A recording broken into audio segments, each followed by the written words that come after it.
রমজান সাহেব আমরা সামনে টিকতেন না। আমি তাই আপনি চ্যালেঞ্জ গ্রহণ করেন আমার, আমি আপনারা দেখাই দিব। আপনারা বলেন যে আহমদুল্লাহ সাহেব খুব শিক্ষিত, ওকে।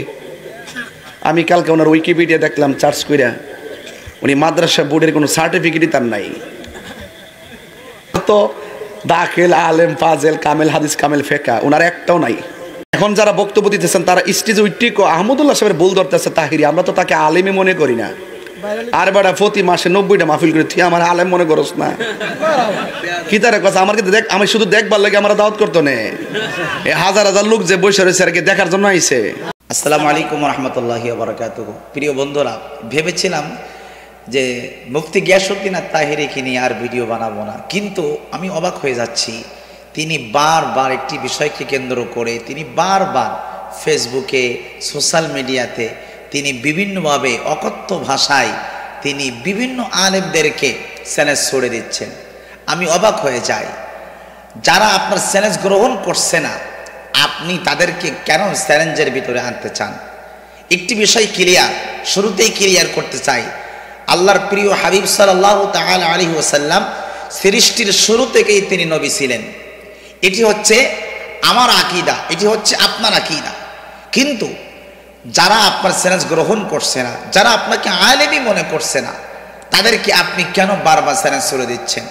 বিশেষ করে আমি বলতে চাই, মুফতি আমির হামজা, আপনি তাকে বলছেন 1 মিনিটও টিকতে পারবে না। রমজান সাহেব আমরা সামনে টিকতেন না। আমি তাই আপনি চ্যালেঞ্জ গ্রহণ করেন আমার, আমি আপনারা দেখাই দিব। আমি বলতে চাই, মুফতি গিয়াসউদ্দিন আত-তাহিরি আপনাকে বলছি, মুফতি আমির হামজা যে ঘরানারই আলেম হোক না কেন, তার তাফসীর করা, তার ব্যাখ্যা করা, কোরআনের ময়দানে তার যে অবদান, তার এক কিঞ্চিত পরিমাণও আপনি তাফসীর করতে পারেন না। আপনার বয়ানে কোনগুলো আসে, আপনার বয়ানে কোন ধরনের বয়ান আপনি করেন, এটা গোটা জাতি জানে। আপনি বারবার শেখ আহমদুল্লাহকে আপনি চ্যালেঞ্জ করে দিচ্ছেন এবং তার সার্টিফিকেট নিয়েও আপনি প্রশ্ন তুলেছেন। আপনারা বলেন যে আহমদুল্লাহ সাহেব খুব শিক্ষিত, ওকে। আমি কালকে ওনার উইকিপিডিয়া দেখলাম সার্চ কইরা, উনি মাদ্রাসা বোর্ডের কোনো সার্টিফিকেটই তার নাই। তো দাখিল, আলেম, ফাজেল, কামেল হাদিস, কামেল ফেকা ওনার একটাও নাই। আচ্ছা, যে জীবনে আলিয়া মাদ্রাসায় পড়ে নাই তার আলিয়া মাদ্রাসার সার্টিফিকেট কেমনে থাকবে? সে তো পড়াশোনা করেছে অন্য মাদ্রাসায়, অন্য প্রতিষ্ঠানে, তাহলে আপনি তাকে কেন আলিয়া মাদ্রাসার সার্টিফিকেট দেখাতে বলতেছেন? এটা কি আপনার বোকামি নয়?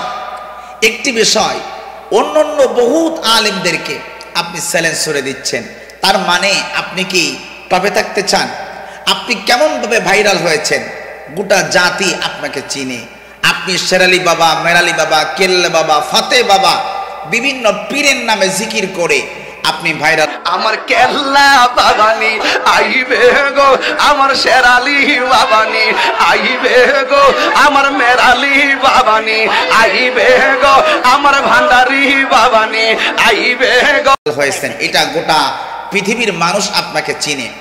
এরপরে আপনি বলছেন কথাই কথাই যে আমাকে তারা আলেম মনে করে না। এখন যারা বক্তব্য দিতেছেন তারা স্টেজে উইটিকো আহমদুল্লাহ সাহেবের ভুল ধরতেছে তাহিরি, আমরা তো তাকে আলেমই মনে করি না। আর বেড়া প্রতি মাসে 90টা মাহফিল করে তুই আমার আলেম মনে করস না কি তার কথা? আমার কিন্তু দেখ, আমি শুধু দেখবার লাগে আমরা দাওয়াত করতো না। আপনাকে তারা আলেম মনে করবে কেমনে?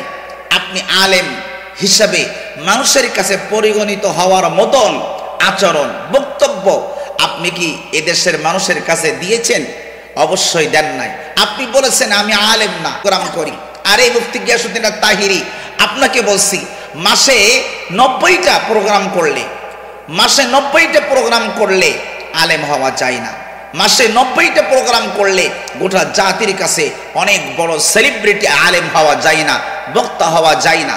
সুতরাং আমি আপনাকে বলবো, যে সমস্ত আলেমদেরকে নিয়ে যে ঘরানারই আলেম হোক, গোটা জাতির এই ক্লান্তি লগ্নে যখন ইহুদি, নাসারা, বেঈমানেরা, কাফেরেরা ইসলামকে কোণঠাসা করার চেষ্টা করতেছে, মুসলমানদেরকে কোণঠাসা করার চেষ্টা করতেছে, সেই সময়ে আলেমদের ঐক্যবদ্ধ হওয়ার কথা না বলে আপনি একটি বিষয়কে কেন্দ্র করে বারবার আপনি মানুষদের দিকে ইঙ্গিত করে, আলেমদের দিকে ইঙ্গিত করে আপনি কাদা ছোড়ার মতন অবস্থা তৈরি করে দিচ্ছেন আলেমদের ভিতরে।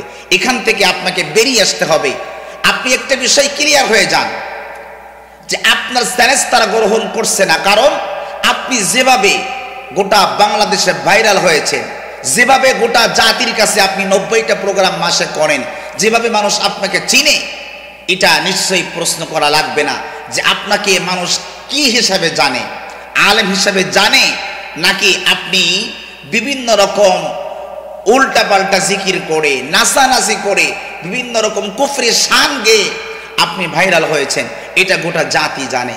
সুতরাং আমি আপনাকে বলবো, আপনি আলেমদেরকে কাদা ছড়াছড়ি না করে, আলেমদের দিকে ইঙ্গিত না করে আপনি নিজের সংশোধন হন।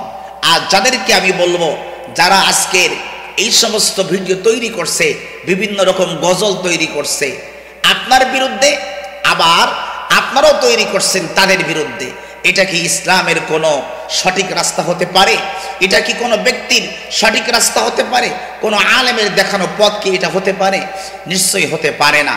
সুতরাং আপনি আলেমদের দিকে বারবার ইঙ্গিত না করে আপনি এবার থামুন, আপনি এবার থামুন। আপনার চ্যালেঞ্জ কেউ গ্রহণ করবে না, কারণ গ্রহণযোগ্য ব্যক্তি আপনি যখন সবার কাছে হবেন, তখন অবশ্যই আপনার চ্যালেঞ্জ সবাই গ্রহণ করবে। আগে আপনি নিজেকে সংশোধন করেন। আর রাসূল করিম সাল্লাল্লাহু তাআলা আলাইহি ওয়াসাল্লামের ব্যাপারে আমি আমার আকীদা ক্লিয়ার করছি। আমার আকীদা হলো এটাই, আল্লাহর প্রিয় নবী সাল্লাল্লাহু তাআলা আলাইহি ওয়াসাল্লাম সৃষ্টির শুরু থেকেই নবী। আমি কোনো শাইখের পূজা করি না, আমি কোনো ব্যক্তির পূজা করি না, আমি কোনো আলেমের পূজা করি না। যেটা সত্য, যেটা হক, আমি সেটাই বলার চেষ্টা করি। ভালো থাকবেন, সুস্থ থাকবেন। আসসালামু আলাইকুম ওয়া রাহমাতুল্লাহি ওয়া বারাকাতুহু।